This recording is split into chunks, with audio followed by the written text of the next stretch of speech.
Gente, nós estamos estudando o livro de Juízes e já estamos chegando quase na reta final do livro, e é um livro assim de muito aprendizado. Se fosse para passar o ano inteiro pregando em Juízes na igreja, eu te garanto que teria conteúdo para pregar o livro de Juízes durante o ano todo. Você vê, as 3 pregações que nós fizemos aqui nesse mês, nenhuma delas foi para falar de um personagem do livro específico, para você ter uma ideia como que tem conteúdo, porque tantos juízes que tinha em Israel naquele momento. E o livro de Juízes tem uma característica muito interessante, que é assim: o povo pecava, aí o povo chorava, clamava a Deus para Deus fazer um milagre, para Deus tirar eles daquele sufoco. E aí o que acontecia? Deus ia e levantava um juiz.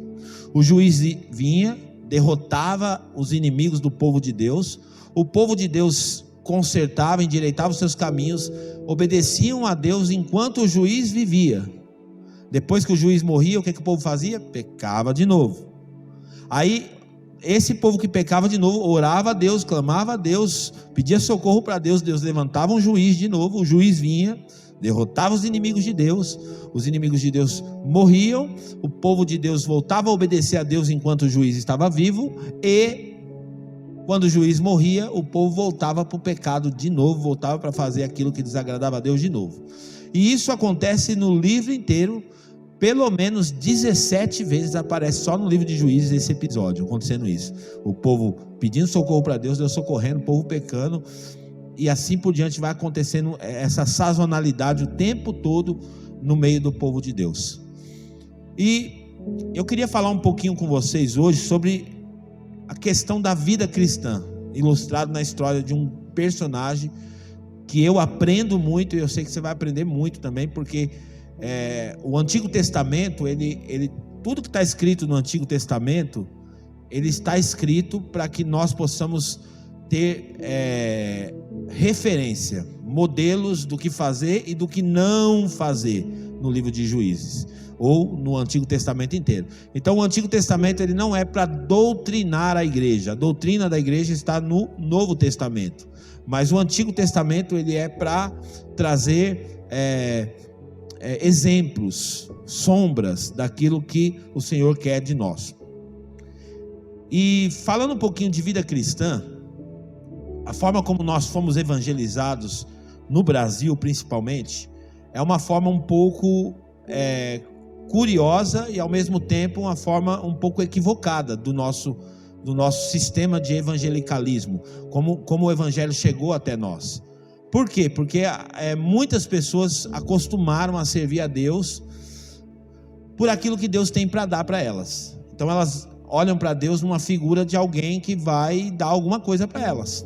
E elas buscam a Deus, tanto é que tem pessoas que falam: eu vou lá na igreja buscar a minha bênção. Elas querem vir para o evangelho porque elas querem levar alguma vantagem em servir a Deus e ganhar alguma coisa com isso. E você vê esse extrato assistindo hoje as igrejas que estão na televisão, no rádio. Ontem mesmo eu estava sintonizando uma rádio e na hora o slogan daquela igreja é assim: venha para cá porque aqui você vai receber o seu milagre. Então esse é o formato. As pessoas vêm para pedir socorro para Deus, fazer uma campanha de 7 semanas para tentar resolver alguma demanda da sua vida. Mas a grande verdade é que a vida cristã, ela não se trata disso. Não se trata de viver de milagre. Tem até uma canção, né? A resposta é que eu vivo de milagre, dessa vez vai ser mais um milagre. E na verdade, viver de milagre não é bom. Por quê? Porque o milagre, ele sempre aparece na Bíblia como um socorro de Deus. Sempre quando alguém está num momento de muita angústia. Então viver de milagre quer dizer que eu vou estar o tempo todo em angústia, sempre precisando do milagre. E a expectativa de Deus em relação a nós é que nós possamos agir na nossa vida, ter algumas ações que estão ligadas ao nosso proceder, que vai nos levar para aquilo que Deus quer que nós chegamos. Então concluímos que no cristianismo não existe vitimismo. Ninguém pode chegar diante de Deus e dar uma de vítima. Ai, Deus, tenha compaixão de mim. Ai, tadinho de mim, tadinho de mim. Por quê? Porque não existe vitimismo. Na verdade, tudo o que acontece na nossa vida é um resultado daquilo que nós plantamos, de fato. Se a gente for maduro o suficiente para entender isso, nosso relacionamento com Deus muda. Quando a gente compreende que nós só estamos colhendo o resultado daquilo que nós plantamos. Essa é a vida cristã. Então, para figurar essa história de hoje, eu queria que a gente estudasse um pouco a história de Sansão, esse personagem que vai falar muito com a gente hoje, no nome de Jesus. Juízes capítulo 13, por gentileza.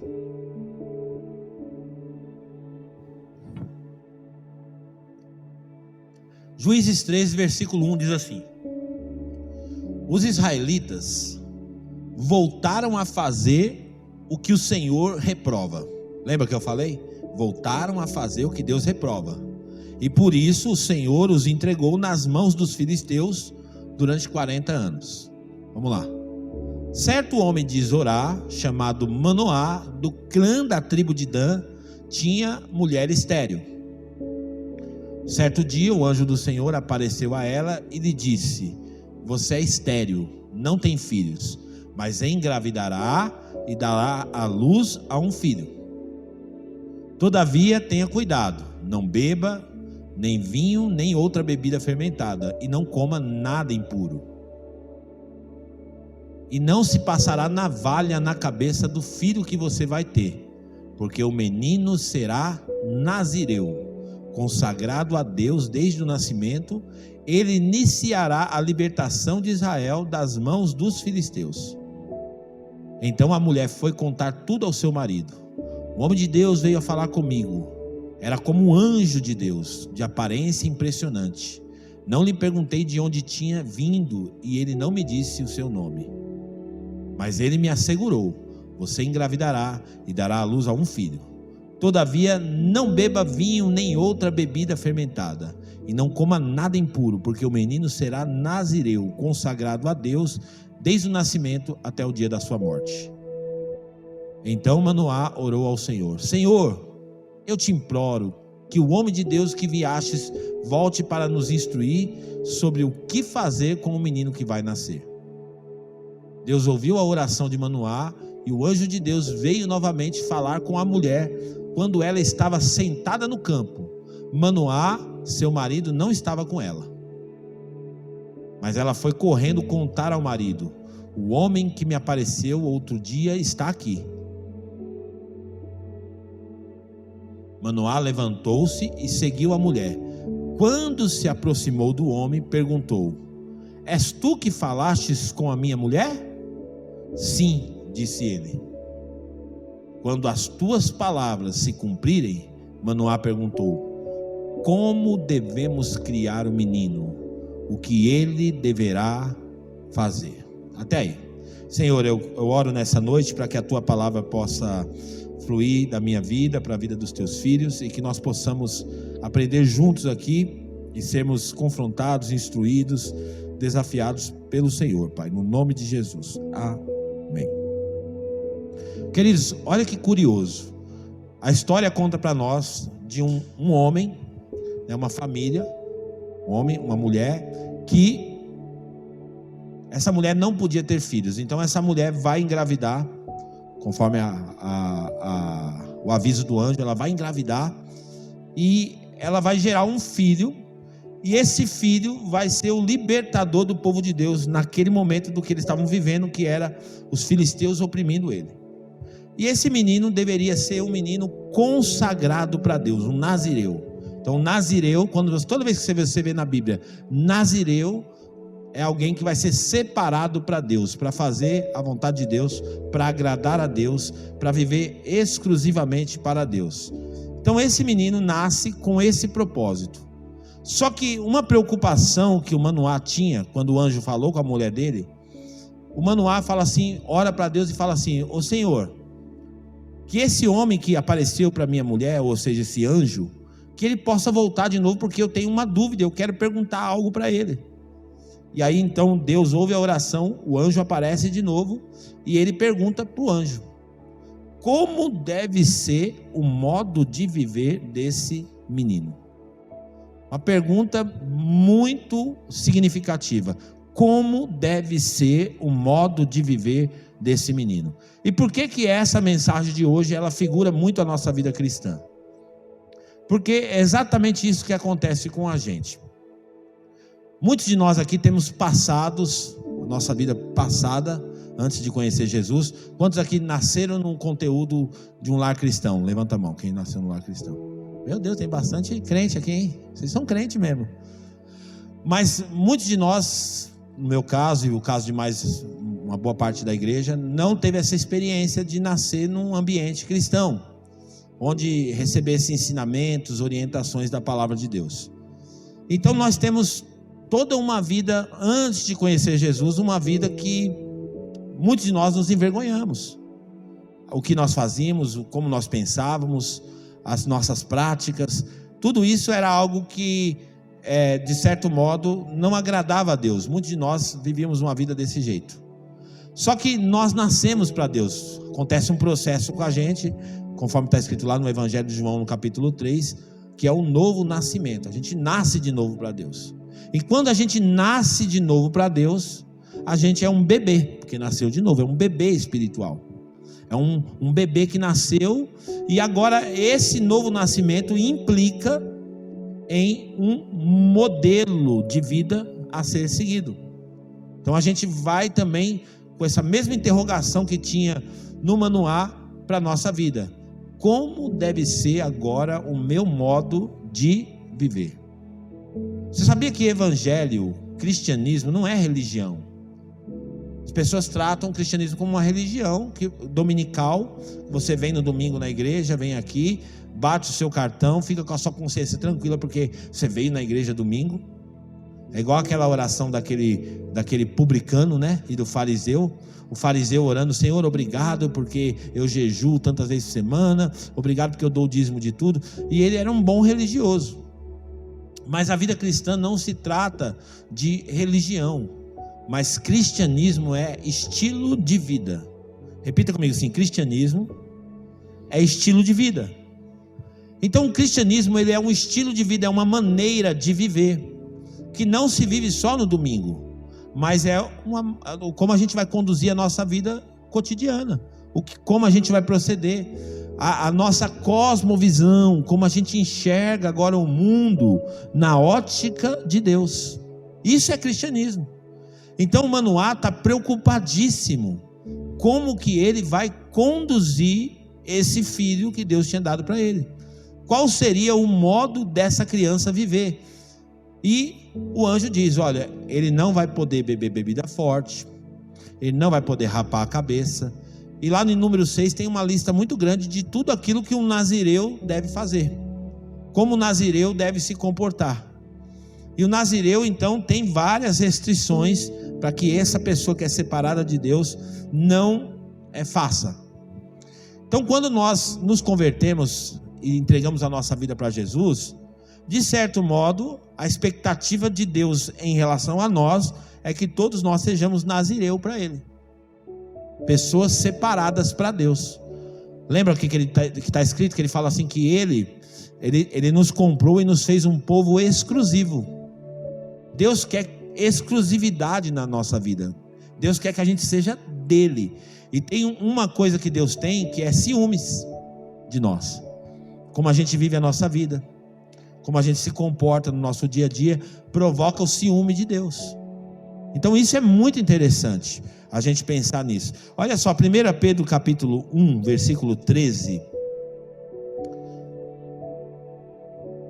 Se você quiser só tomar nota, fica à vontade, eu vou lendo aqui no telão, tá? Portanto, esteja com a mente preparadas, pronto para a ação. Sejam sóbrios, coloquem toda a esperança na graça que lhes será dada quando Jesus Cristo for revelado. 14. Como filhos obedientes, não se deixem amoldar. Olha a conexão com Romanos 12. Não se deixem amoldar pelos maus desejos de outrora, porque agora é um novo estilo de vida. A vida que eu vivia lá atrás, ela não é mais referência para mim. E eu não posso me deixar amoldar por aquele padrão, que era um padrão que não agradava a Deus. Não se deixa moldar pelos maus desejos de outrora, quando viviam na ignorância. O que é a ignorância? É a falta do conhecimento. Eu não sabia como Deus queria que eu vivia. Eu não sabia qual que era o modelo de vida, o modo de viver. Mas agora eu não sou mais ignorante, eu estou descobrindo. Cada vez que você se expõe à palavra de Deus, você vai descobrindo o modelo de vida que Deus tem para você, o lifestyle, ou seja, o estilo de vida que Deus quer para a sua vida. Vamos lá. Mas assim como é santo aquele que o chamou, sejam santos vocês também em tudo o que fizerem. Então essa é a expectativa de Deus em relação a nós. O que é um santo? Um santo é alguém que é separado para Deus, alguém que vai viver de uma forma diferente, uma vida diferente, com um padrão diferente, com uma cosmovisão diferente, que vai olhar o mundo diferente. Essa é a proposta do Evangelho para nós, um povo exclusivo de Deus. Então Sansão cresce nessa dinâmica. Imagina só o pai e a mãe dele criando ele, educando ele, orientando ele, dizendo: filho, olha, você é uma promessa de Deus. O pai e a mãe dele vai cumprindo um papel na vida deles como se fosse um discipulado, e vai ensinando para eles realmente qual que era o modelo de vida, qual que era a forma dele viver. E a Bíblia vai dizendo então que Sansão vai crescendo, vai crescendo, vai crescendo. E quem é pai e mãe sabe que a gente cria o filho e a gente meio que quer colocar o filho meio que numa bolha. A gente quer proteger o nosso filho de tudo aquilo que a gente imagina que possa fazer mal para eles.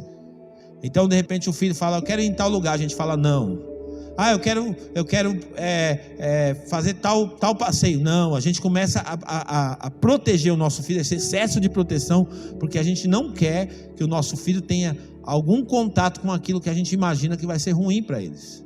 Só que também todo pai sabe que vai ter um determinado momento na vida que o filho não vai mais estar 100% debaixo da sua tutela, e ele vai ter que fazer as suas próprias escolhas. Todo filho vai ter que passar por isso. Eu criei o Samuel até agora junto com a minha esposa. Samuel já tem 17 anos e ele está chegando em momentos da vida dele que ele vai ter que fazer as suas próprias escolhas. Não vou poder ficar o tempo todo tutelando ele, sendo uma babá dele. Vai chegar uma hora que as escolhas serão deles. Mas eu já ensinei para ele o modelo de viver que vai agradar a Deus. Eu já falei para ele, tenho falado para o Josué, junto com a minha esposa, que é assim que Deus quer que você viva. Essa é uma vida que agrada a Deus. Esse é o estilo de vida que agrada a Deus. Só que todos nós, tanto jovens, e todos nós já passamos pela juventude, somos um pouco impetuosos. E quando chega uma certa idade, a gente quer tomar decisão também. E por que a gente orienta os nossos filhos? Olha que interessante. Por que um pai orienta o filho? Muitas vezes a orientação do pai é baseada na sua própria experiência. Ah, filho, não faça isso porque o pai já foi cabeçudo, o pai já fez isso. E incrível que também a gente teve um pai que também disse para nós não fazermos. A gente também teve de algum modo alguma orientação dizendo para a gente: olha, não faça isso. E agora Sansão cresce. E agora a vida dele vai começar a tomar outro rumo que não era o rumo que Deus queria para ele. Acompanha comigo na sua Bíblia, ou no telão, Juízes capítulo 14, versículo 1. Juízes 14, 1. Sansão desceu a Tímina e viu ali uma mulher do povo filisteu. Então olha só, o jovenzinho, criado, bonitinho, no caminho de Deus. Agora ele olha e vê uma menina, uma moça, e ele voltou para casa, disse ao seu pai e à sua mãe: eu vi uma mulher filisteia em Tímina, consigam essa mulher para ser minha esposa. Porque naquele tempo era os pais que intermediavam, né? Que negociavam os casamentos. Vamos lá. Seu pai e sua mãe lhe perguntaram: será que não há mulher entre os seus parentes ou entre todo o seu povo? Ou seja, você não está fazendo aquilo que é bom para você. Será que não tem moças aqui nesse ambiente da nossa comunidade, que tem uma mesma fé, que tem o mesmo proceder, que tem uma cultura parecida? Será que não? E aí, olha só o impetuoso Sansão. Os pais continuam: você tem que ir aos filisteus circuncisos para conseguir esposa? Sansão, porém, disse ao seu pai: consiga para mim, ela é que me agrada. Então aqui começa a vida de Sansão tomar rumos que vão levar ele ladeira abaixo agora. Então a primeira coisa que a gente vai aprender com os erros de Sansão hoje são as suas escolhas. Todos nós precisamos aprender a fazer escolhas. E todas as nossas escolhas devem passar por um filtro chamado Palavra de Deus. Todas as nossas escolhas. Não dá para sair decidindo a vida de pronto, assim, respondendo rápido perguntas que vão surgir na vida. Não. A nossa vida do cristão, ela precisa se respaldar na palavra de Deus. Então muitos de nós estamos enfrentando diversos problemas, mesmo sendo cristãos. Não é porque o diabo está furioso, não é porque nós estamos sendo castigados por Deus, mas é porque as nossas escolhas estão em desarmonia com a vontade de Deus. Essa é uma realidade que tem que ser encarada por nós com muita maturidade. Nós temos um modelo de vida que vão nortear as nossas escolhas. E se nós escolhermos errado, está tudo certo, fica tranquilo. Escolhas erradas, resultados errados. Ponto final. Não tem choradeira, não tem vitimismo. Ai, por que aconteceu comigo? Ai, porque... Não tem vitimismo. Está tudo certo, do jeitinho que você planejou. Então, Sansão aqui não está sendo vítima de nada. Recebeu toda a orientação, recebeu toda a recomendação, recebeu todo o direcionamento, mas ele vai se meter em um problema que ele não precisava passar por esse problema. Ele não precisava tomar essa decisão, mas ele vai lá, guiado pelos seus olhos, guiado pelos seus sentimentos, guiado pela sua emoção, guiado pela sua paixão. Ele vai lá e fala: eu quero aquela mulher, aquela que eu quero. Não, mas o pai, mais filho, aquela mulher não combina com você. E não é uma implicância de pai e mãe aqui. Aqui não é simplesmente uma implicância porque o pai e a mãe olhou e implicou com aquela moça. Não, é porque tinha todo um contexto que mostrava que aquela escolha de Sansão seria uma escolha ruim. É claro que dentro da revelação bíblica, eu estou trazendo isso para o nosso dia a dia, você vai perceber aqui que fazia parte de um plano de Deus tudo isso. Mas trazendo para a aplicação para a nossa vida, a gente vai perceber que as escolhas são determinantes para nós. Escolher bem, fazer boas escolhas. E você sabe um exercício que eu faço na minha vida? Eu não vou dizer que eu sou o cara que mais acerta nas minhas escolhas, mas um exercício que eu faço na minha vida é o seguinte exercício: calcular o impacto das minhas decisões. Se todos nós aprendemos a fazer isso, a gente vai evitar tanto problema, você não tem noção. Então como que eu faço essa matemática? Eu tento fazer uma leitura de que essa decisão, o que ela vai me proporcionar no próximo mês, no próximo ano, nos próximos dias, nas próximas semanas. Então uma decisão errada pode me levar a uma decisão pelo mero prazer daquela decisão, porque tem decisão que no momento ela te provoca prazer, mas depois ela vai te trazer prejuízo. Então aprenda a calcular o impacto. Poxa, se eu decidir assim, isso aqui vai dar ruim lá na frente. Poxa, meu pai e minha mãe falou, poxa, lá na igreja eu ouvi essa palavra. Aí você vai estar na encruzilhada da decisão, para decidir, mas aí você calcula o impacto. E quando você começar a fazer essas contas, sabe o que vai acontecer? Você vai ficar desestimulado a tomar a decisão que vai te prejudicar. Quando você começar a calcular, quando você começar a olhar dessa forma, quando você começar a ter um outro olhar. Então, o que Sansão foi aqui nesse texto foi alguém inconsequente. O que é uma pessoa inconsequente? Uma pessoa inconsequente é uma pessoa que não mede as consequências. Como eu falei lá no passado, quando a gente entregou a nossa vida para Jesus, todos os nossos pecados foram apagados. Então a gente não precisa carregar culpa de nada que a gente fez sem andar com Jesus. Está tudo resolvido. Foi tudo resolvido na cruz do Calvário. Porém, existe uma coisa: as consequências, elas vêm. O amor de Deus é muito grande, mas as consequências, elas não são paradas por causa do amor de Deus. Então, por exemplo, um jovem, uma moça jovem, foi lá, engravidou prematuramente, foi lá, engravidou lá fora, tudo. Aí entregou a vida para Jesus. Obrigado, Jesus, agora eu entendi como tem que viver, agora eu entendi o meu modelo de vida, tudo, poxa. Mas o filho vai vir junto.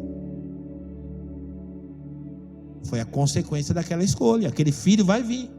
Você vai ter que arcar com aquilo. Não que filho seja um problema, mas todo mundo quer que você, o desejo de Deus e da sua família é que você construa uma família num modelo que seja que agrade a Deus. Você case, que você viva, que a criança viva com o pai dela e assim por diante.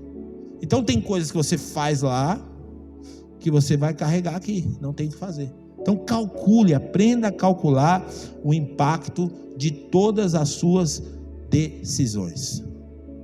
Agora, um provérbio que eu gosto muito, o livro de Provérbios é um dos livros mais ricos da Bíblia, em termos de sabedoria. E tem 31 capítulos. Se você tomar uma decisão de ler um capítulo por dia, você lê 31 provérbios no mês. Os 31 capítulos no mês, lendo um capítulo por dia. E quanta sabedoria que tem no livro de Provérbios. Vamos ver Provérbios capítulo 3, versículo 5. Eu quero fazer essa leitura com você. Olha que riqueza. Confie no Senhor de todo o seu coração e não se apoie no seu próprio entendimento. Então Sansão, quando ele vai tomar essa decisão, ele não ouviu pai, ele não ouviu mãe, ele não ouviu ninguém. Eu acho que Sansão pensou mais ou menos assim, ó: eu sei o que é bom para mim.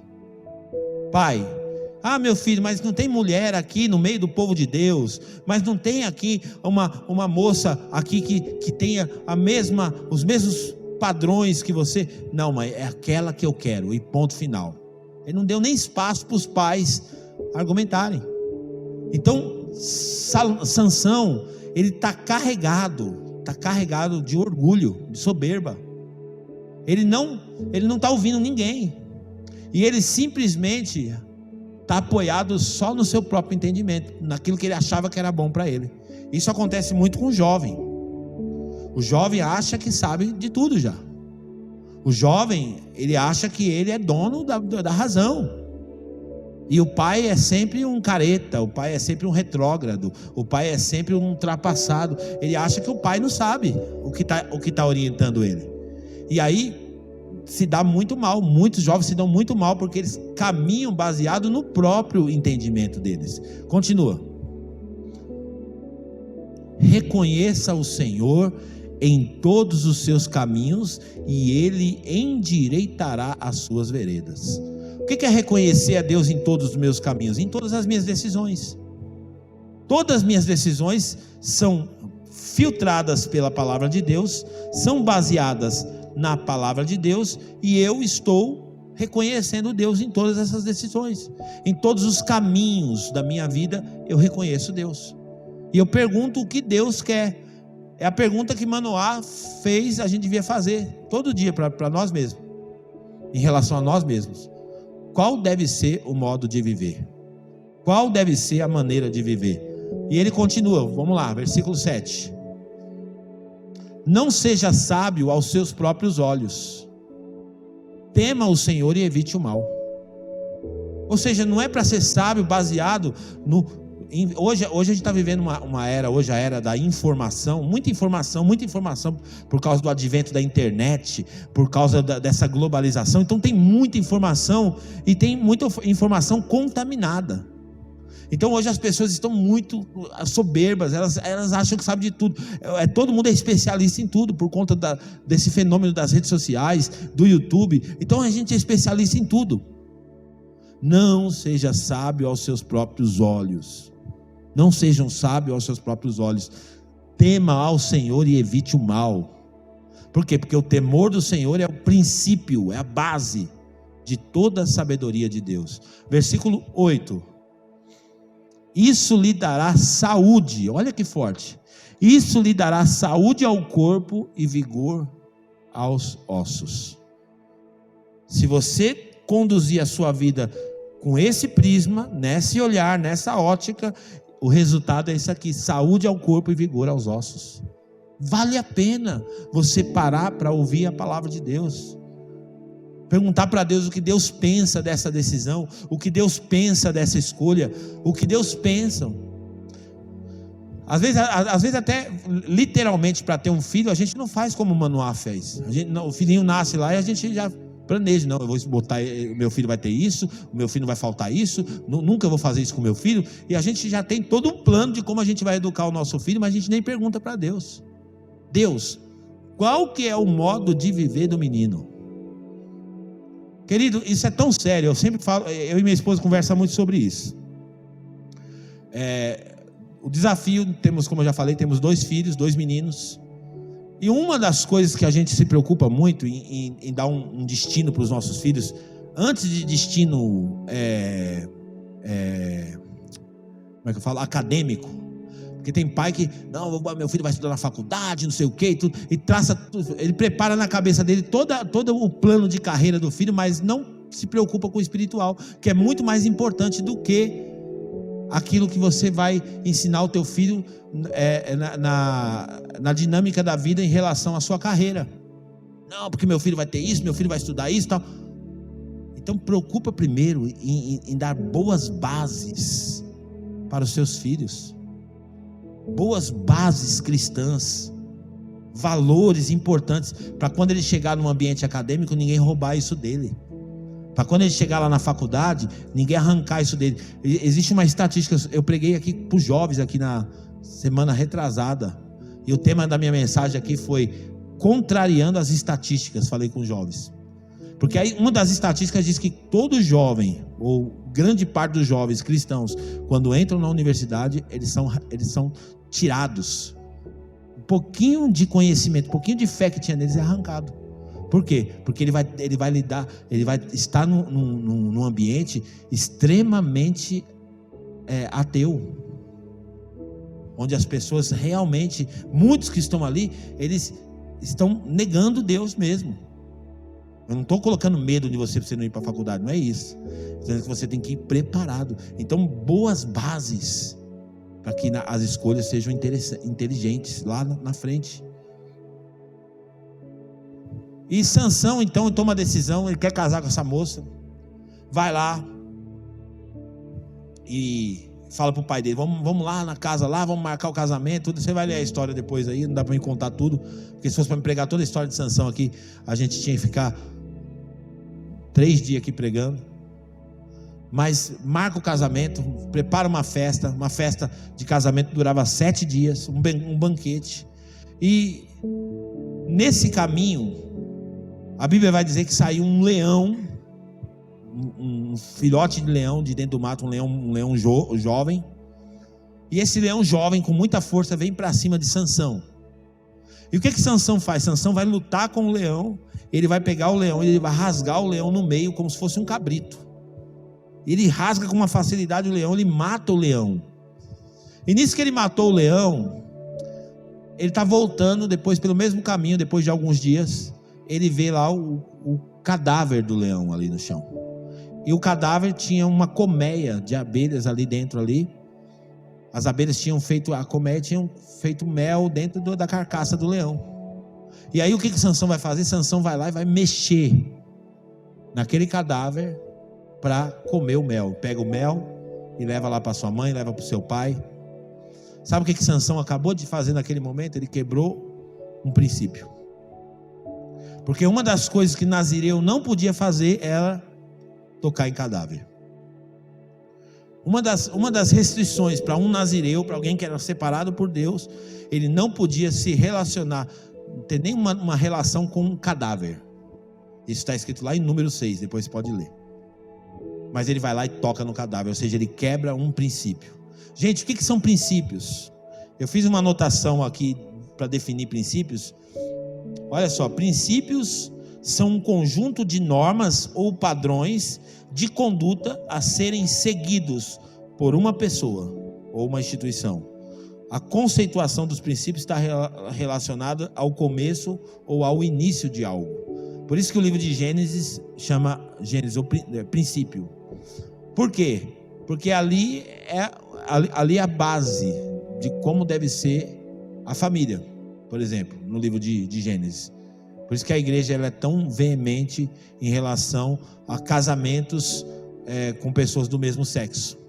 Não é bíblico. Como que Deus fez? Deus fez o homem, Deus fez a mulher. Deus não fez o homem para o homem ou a mulher para a mulher. Não. Então são princípios, são valores que não se deve mexer. Então Sansão, na vida dele, alguns princípios haviam sido estabelecidos para a vida dele. E agora Sansão então começa a quebrar os princípios.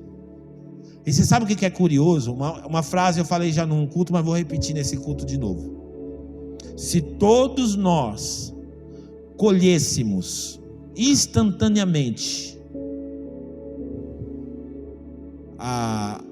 o resultado dos nossos pecados, ninguém mais ia pecar. Se fosse imediato a colheita. Por exemplo, tomar um choque na tomada. Quando você põe o dedo na tomada e toma um choque, você não toma um choque depois de 2 dias que botou o dedo. Não, é na hora. E isso te inibe. Fala, opa, nem não vou mexer mais. Então, se o pecado, se as consequências do pecado fosse dessa forma, ninguém pecaria mais. Mas não é. Então Sansão vai lá, quebra o princípio e nada acontece com ele. Ele continua forte, ele continua empoderado, ele continua se sentindo bem, mas ele quebrou o princípio. E Deus vai dando o que para Sansão? Corda. Deus vai dando corda para Sansão. Deus vai deixando Sansão viver do jeito que ele quer. Gente, a pior coisa que pode acontecer com um ser humano é quando Deus deixa o ser humano entregue a si mesmo. Está escrito no livro de Romanos, bem no comecinho do livro você lê. Quando Deus deixa você entregue a você mesmo. Faça essa oração para Deus, fala assim: Senhor, não me deixe entregue a mim mesmo. Porque é a pior coisa que pode acontecer. Porque você entrega a você mesmo, você se torna o pior dos piores, meu irmão. A gente não pode ficar sem Deus por nem um minuto. Sem Deus a nossa vida não faz nenhum sentido. Então ele vai lá e quebra o princípio. E tem uma frase que a gente sempre fala: se você quebrar o princípio vai te quebrar. Isso já está conectado com o modus operandi de Deus. Já está conectado. Quebrou o princípio vai retornar para você, para quebrar você naquilo que você quebrou. Então Sansão vai vivendo esse modelo de vida. Recebeu todas as orientações, recebeu todas as recomendações para viver de um jeito que agradasse a Deus, mas ele vai tomando as suas próprias decisões. Primeiro casou com uma moça que não devia, queria casar com uma moça que não devia casar, que depois da história conta que deu um problema terrível. Aí depois ele vai lá, quebra o princípio, toca no cadáver e assim ele vai levando a vida dele. Mas enfim, vai chegando o dia do casamento. Juízes capítulo 14, versículo 10.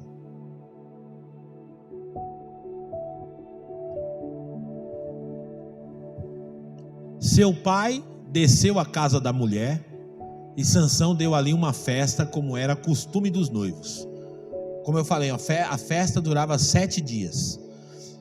E eu estava estudando, disse que os filisteus, ele é praticamente um dos primeiros povos do mundo a cultivar a fabricação da cerveja. Então, possivelmente essa festa aqui estava regada de muitas bebidas. Até porque não fazia sentido uma festa de casamento não ter a bebida. Até a festa que Jesus participou tinha bebida, fazia parte da cultura. Então, Sansão preparou aquela festa, aquele banquete. Continua, por favor. Quando ele chegou, trouxeram-lhe 30 rapazes para o acompanharem na festa. Então está ali aquela festa, imagina só, aquela festa. E agora eu estou imaginando, a Bíblia não fala, mas para quem já quebrou um princípio, possivelmente aqui, e alguns estudiosos concordam com isso, possivelmente aqui Sansão também já estava, chapando o coco, bebendo. Sansão então está bebendo também ali, talvez curtindo aquela festa e quebrando mais princípios, porque você vai quebrando um princípio, vai quebrando outro princípio, vai quebrando outro princípio, e ele vai quebrar mais um princípio, que ele não podia de maneira nenhuma beber, não podia de maneira nenhuma tomar nenhum tipo de bebida forte, cerveja, vinho. Mas Sansão está muito arrogante, Sansão está muito orgulhoso, está muito cheio de si mesmo. Sansão está achando que ele é o cara. E olha o que diz a Bíblia para nós, quando nós quisermos nos achar, quisermos nos garantir, confiar na nossa própria força, na nossa própria, sabe aquela pessoa que fala, não, eu sei me cuidar, eu sei, não tem perigo não, isso aqui não tem perigo para mim não. Olha o que diz a Bíblia, Jeremias capítulo 9, versículo 23, Jeremias 9, 23. Assim diz o Senhor: não se glorie o sábio em sua sabedoria, e nem o forte na sua força, nem o rico na sua riqueza. Então Sansão estava se garantindo demais, confiando demais. Versículo 24. Mas quem se gloriar, glorie-se nisto, em compreender-me e conhecer-me, pois eu sou o Senhor, e ajo com lealdade, com justiça, com retidão sobre a terra, pois é dessas coisas que me agrado, declara o Senhor. Percebe que a palavra de Deus está rica naquilo que agrada a Deus. O próprio Deus está declarando do que ele se agrada. Eu ajo com justiça, com lealdade, com retidão sobre a terra. Esse é o modelo de Deus para nós. Mas Sansão está se achando demais, confiando na força do braço. 1 Coríntios 10, 12 diz assim: aquele pois que cuida está em pé, cuide para que não caia. Jeremias 17, 5 diz assim: assim diz o Senhor, maldito o homem que confia no homem, e faz da carne o seu braço, e aparta o seu coração do Senhor. Esse texto da Bíblia, maldito o homem que confia no homem, a gente usa ele de forma errada a interpretação, porque a gente fala desse texto como se fosse a confiança que eu tenho na outra pessoa, mas não é disso que o texto está falando. O texto está falando que maldito o homem que confia em si mesmo, que se acha, que se garante. Não, confie em Deus, descanse em Deus, espere em Deus. Isso é muito importante para a nossa vida.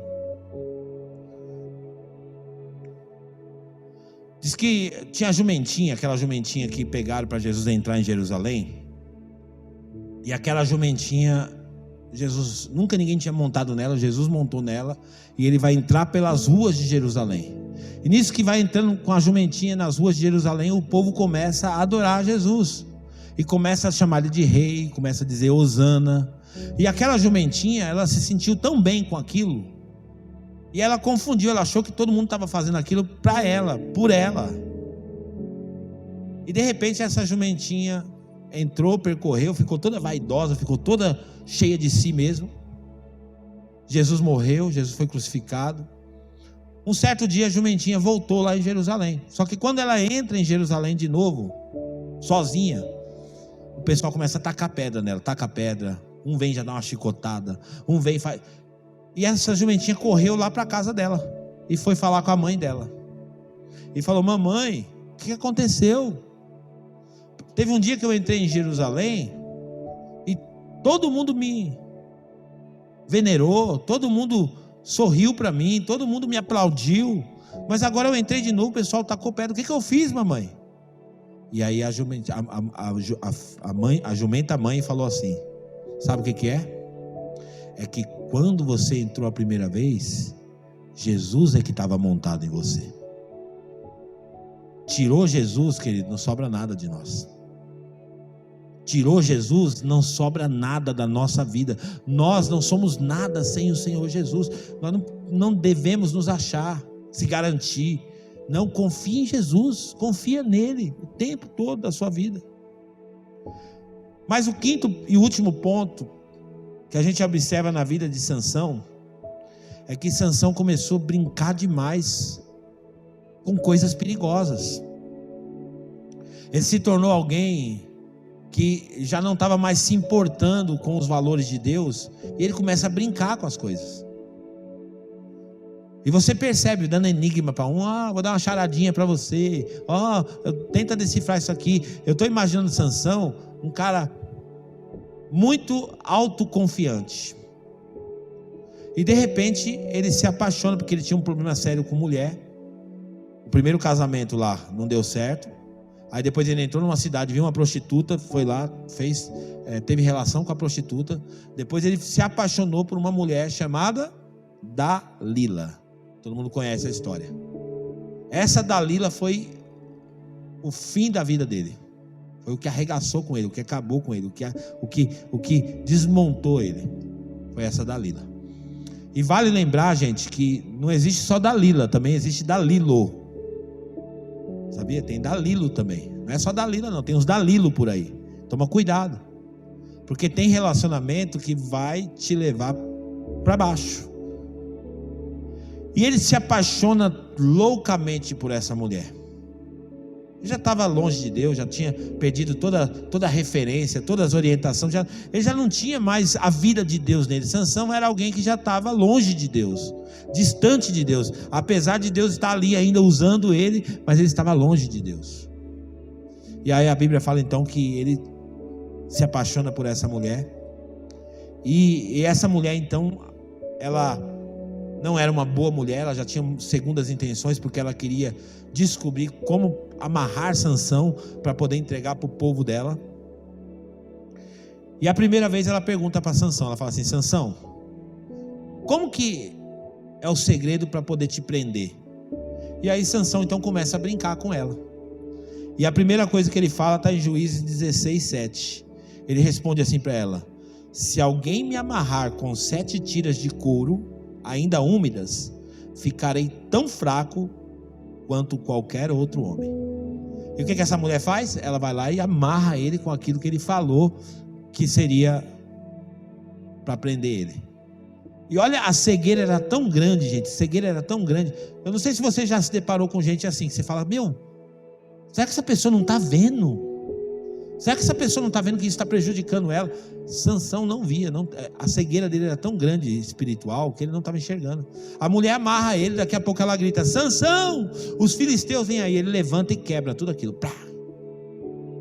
Na primeira já era para ele ter se ligado, né? Essa mulher não está com boas intenções não, essa mulher está com malandragem para o meu lado.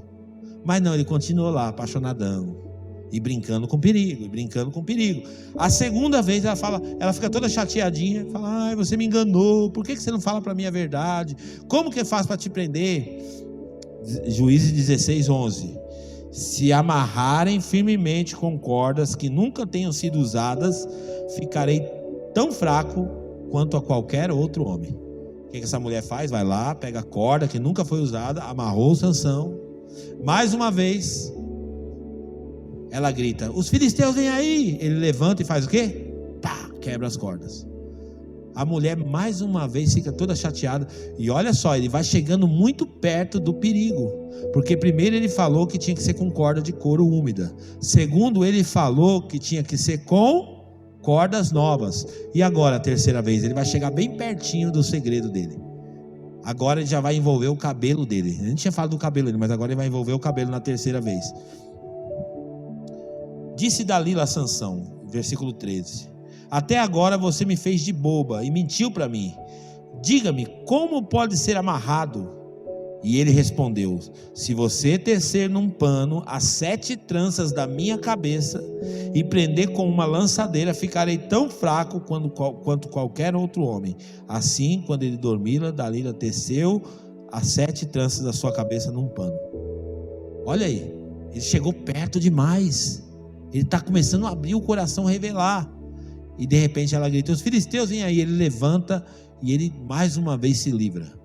E agora a Dalila já está indignada com aquilo.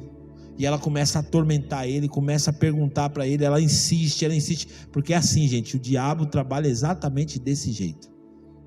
Sabia que o diabo, que é um ser espiritual, mas que é real, ele trabalha com oportunidades. O diabo ele não invade, ele não tem esse poder de tocar na vida de ninguém sem permissão de Deus, não tem. Ele não invade a vida das pessoas. Isso aí eu posso te mostrar na Bíblia. Lembra de Jó? Autorização. Não invade. Mas ele trabalha com oportunidades. Quando ele tentou Jesus, lá em Mateus capítulo 4, ele tenta Jesus, 3 vezes Jesus põe ele para correr com a palavra, e aí tem um texto na Bíblia que fala assim, em um dos evangelhos, que ele deixou Jesus buscando um tempo oportuno para voltar, ou seja, uma oportunidade.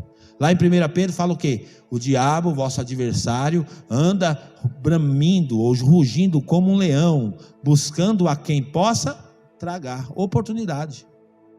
E Sansão está entregando para o diabo todas as oportunidades que ele precisa para poder agir na vida de Sansão. Ele vai abrindo as oportunidades. E agora Sansão está vulnerável. E essa mulher então insiste. Vamos lá, 16:15. Põe para mim, por favor, Laurinha. 16:15.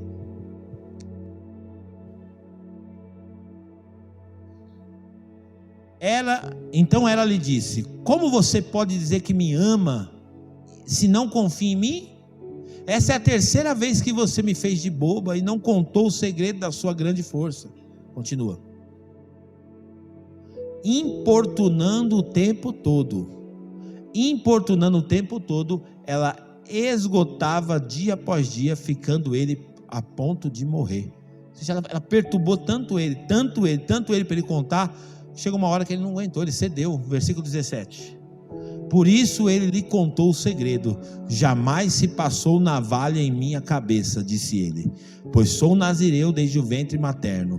Se fosse rapado o cabelo da minha cabeça, a minha força se afastaria de mim e eu ficaria tão fraco quanto a qualquer outro homem. Ele vai lá e entrega para ela o segredo. Mas sabe uma das coisas que Sansão entregou isso aqui? Porque nem ele acreditava mais que esse era o motivo da força dele. Talvez ele estava achando que ele era forte porque ele era forte mesmo. Porque ele já tinha feito tantas coisas que tinha quebrado o princípio de Deus e a força dele continuava lá, que na cabeça dele talvez ele imaginou: é nada, eu sou forte porque eu sou forte mesmo. Eu passei nessa faculdade porque eu passei mesmo. Eu passei nesse vestibular porque eu passei mesmo. Eu sou bom nisso aqui porque eu sou bom mesmo. E ele começou a se achar demais. Mas o texto vai dizer para a gente que quando ela grita: Sansão, os filisteus vêm aí. E olha só a ilusão dele, versículo 19. Fazendo dormir no seu colo, ela chamou um homem para cortar as 7 tranças do cabelo dele. E assim começou a subjugá-lo, e a sua força o deixou. Continua. Então ela chamou: Sansão, os filisteus estão atacando. Ele acordou do sono e pensou, olha o pensamento dele: sairei como antes e me livrarei. Do mesmo jeito que eu fiz das outras vezes, vou fazer de novo. Mas não sabia que o Senhor o tinha deixado. Gente, toda vez que eu leio esse texto da Bíblia, é a parte que mais me emociona e me causa um temor, uma tristeza tão grande, porque a pior coisa que pode acontecer com o homem é ser abandonado por Deus. Jesus enfrentou isso na cruz, lembra? O desespero de Jesus. Ele gritou: Eli, Eli, lama sabachthani. Deus meu, por que me desamparaste? Pior coisa que pode acontecer é você ser abandonado por Deus. É muito romântico você pensar que Deus nunca vai te abandonar. É muito romântico pensar que Deus sempre estará presente. Tem até um poema bem conhecido, que é aquele Pegadas na Areia. Quem já viu Pegadas na Areia? Aquele poema bonito, que diz que 2 pessoas estavam andando na areia, e a pessoa conta, acho que até uma moda de viola.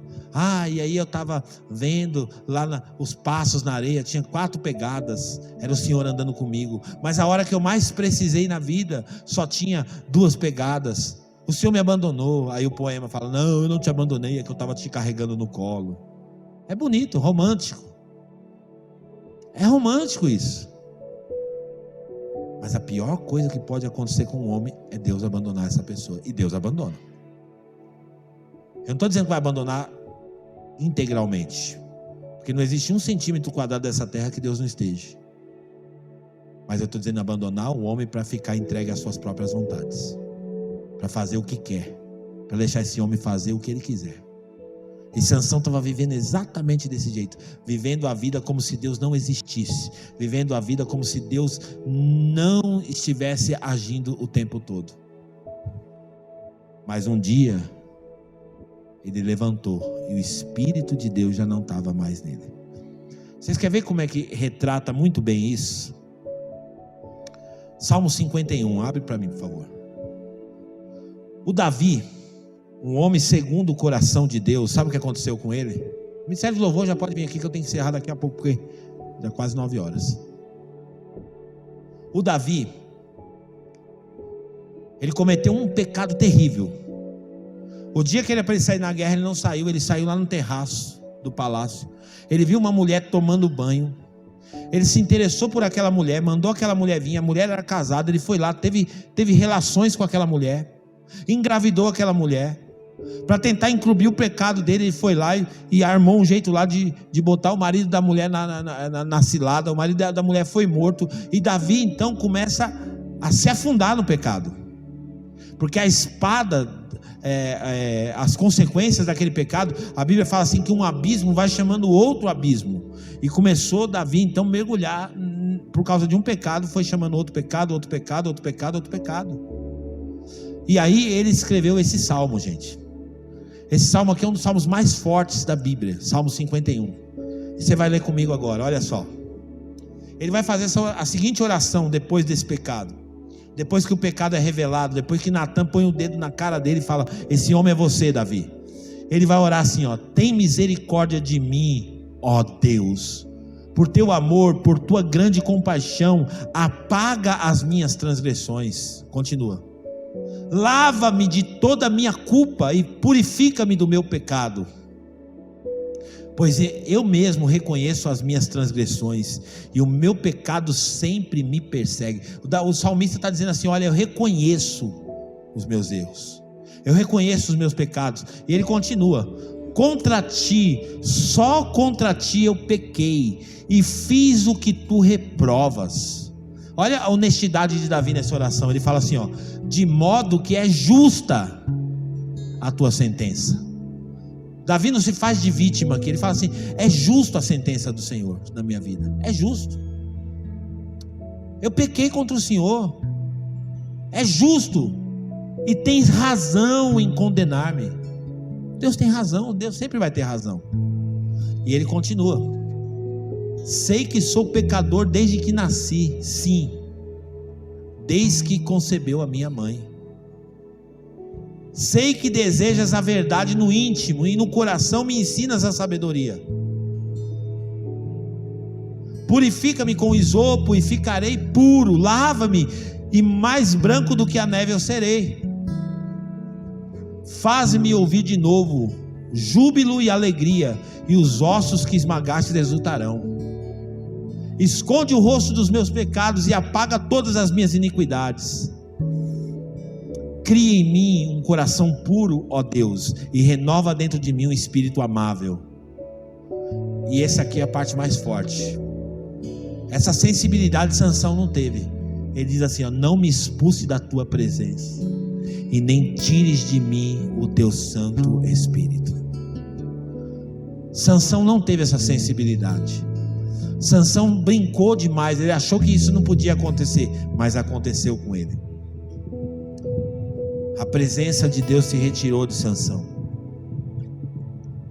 porque Sansão viveu uma vida que desagradava a Deus. Ele não viveu o estilo de vida que Deus tinha para ele. E a história de Sansão, ela é uma história muito triste, porque vai acontecer agora que quando os filisteus pegam Sansão, eles agora vão ridicularizar e vão humilhar Sansão, vão judiar de Sansão, porque é assim. Quando o ser humano cai na mão do diabo, gente, essa palavra não é para causar medo em você, não é para te deixar com medo, mas é para trazer reflexão. Hoje, o objetivo da minha pregação não é colocar fogo no teu coração, mas é jogar luz na sua mente. É jogar luz na sua mente. E quando os inimigos pegaram Sansão, a primeira coisa que fizeram com ele foi arrancar os olhos dele. Arrancaram os olhos dele e colocaram ele num moinho. E ele ficou parecendo um animal, vivendo como um animal, rodando em volta daquele moinho, moendo cereais ali, ó. Imagina ele ali, ó, rodando o moinho ali como um animal cego.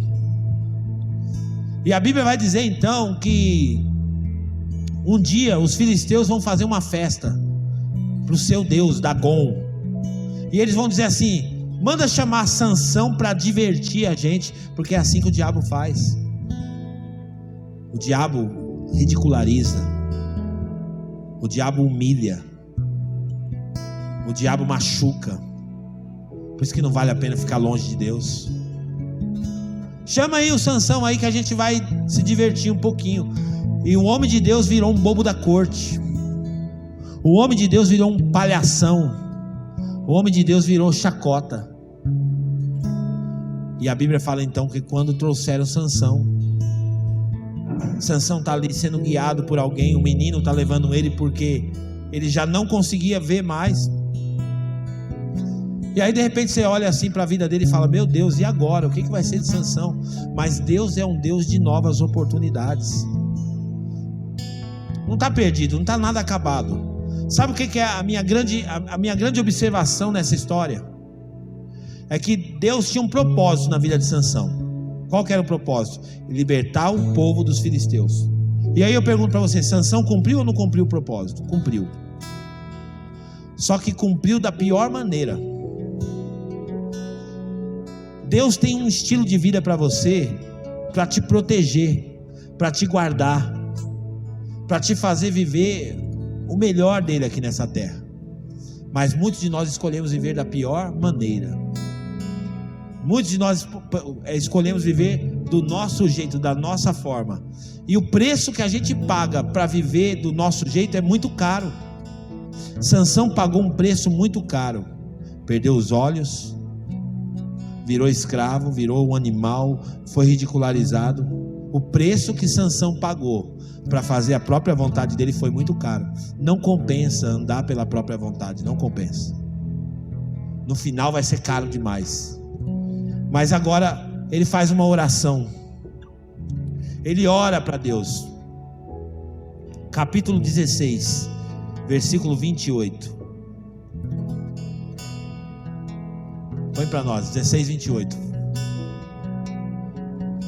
E Sansão orou ao Senhor: ó soberano Senhor, lembra de mim. Ó Deus, eu te suplico, dá-me forças mais uma vez. E faze com que eu me vingue dos filisteus por causa dos meus 2 olhos. E a história termina dizendo assim que Sansão, naquela hora, Deus ouve a oração dele. Ele volta de novo a ter forças. E ele derruba as pilastras do templo. Todo mundo morre, ele morre junto. E a Bíblia fala que Sansão matou mais gente na sua morte do que na sua vida.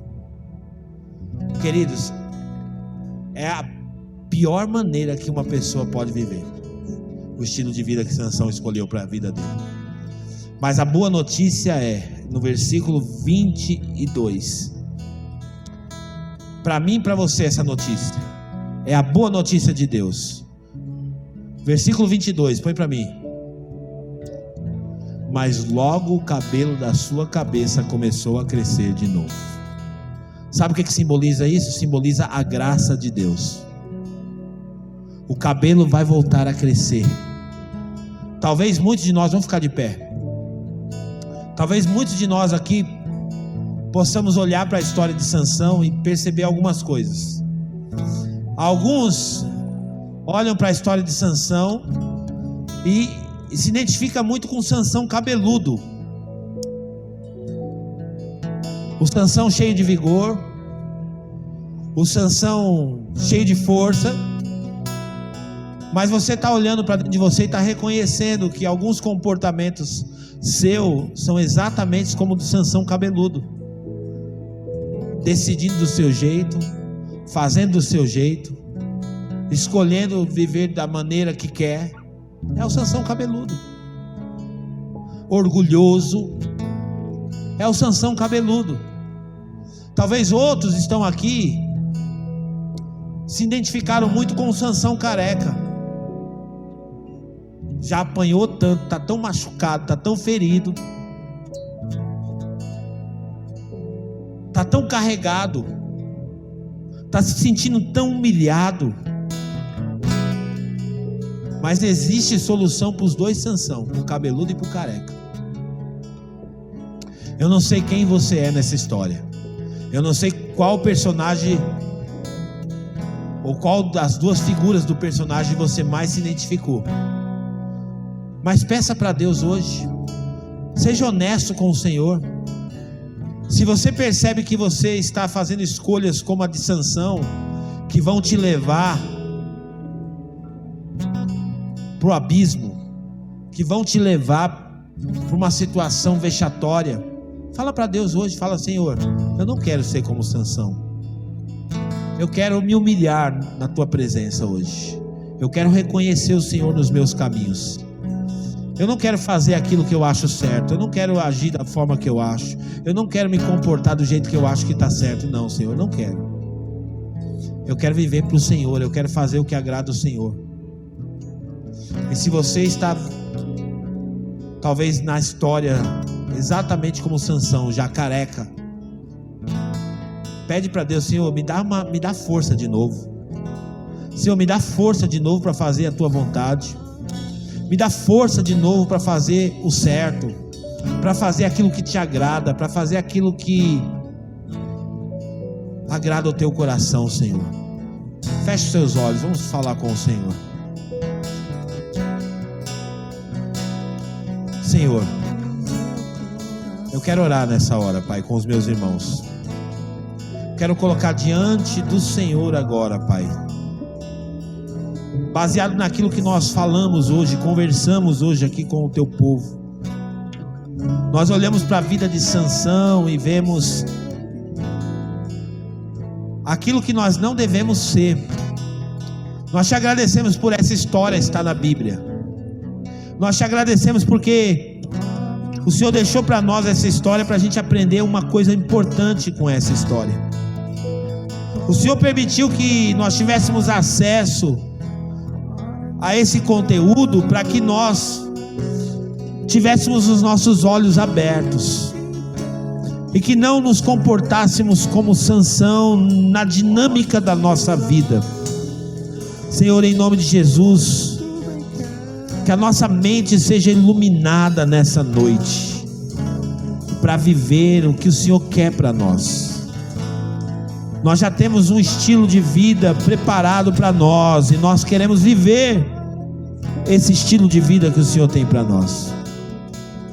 Senhor, nós também aprendemos com a história de Sansão, alguém que brincou com Deus, alguém que perdeu as suas forças, foi roubado pela figura da Dalila. Senhor, nos ajuda a identificar tudo aquilo que possa ser Dalila na nossa vida, todas as Dalilas que se levantam para arrancar as nossas forças, para nos minar, para nos roubar, para nos sugar. Nos ajuda, Deus, a identificar isso. Essa é a nossa oração nessa noite, papai. Senhor, se tiver pessoas aqui hoje se sentindo como Sansão, no moinho, humilhado, machucado, ferido, ridicularizado, eu oro, Pai, eu oro para que os cabelos voltem a crescer de novo. A tua graça, a tua bondade, a tua misericórdia não tem fim sobre as nossas vidas.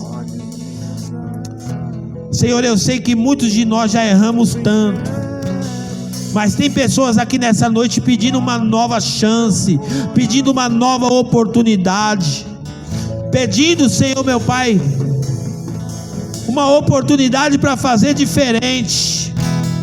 Faz o cabelo crescer de novo, Jesus. Devolve as forças de novo, Senhor Jesus.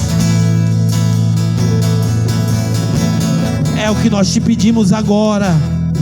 Oh, em nome do Senhor Jesus. Abra o meu coração. Fale com o Senhor, fale com Para Ele. me curar, para me ensinar o caminho que devo seguir. Podes me usar como tu bem queres. Eu abro o meu coração para me curar, para me ensinar o caminho que devo seguir. Podes me usar como tu bem queres. Eu abro o meu coração.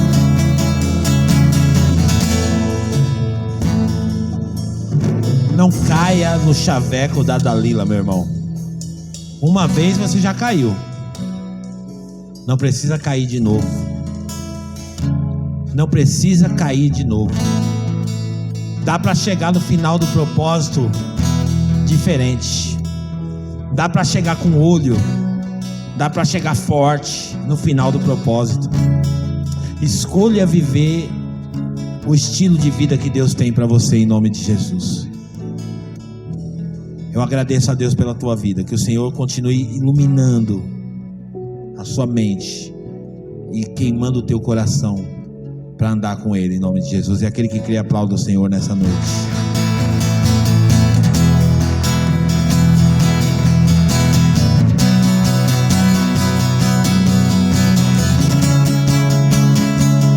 Oh, aleluia!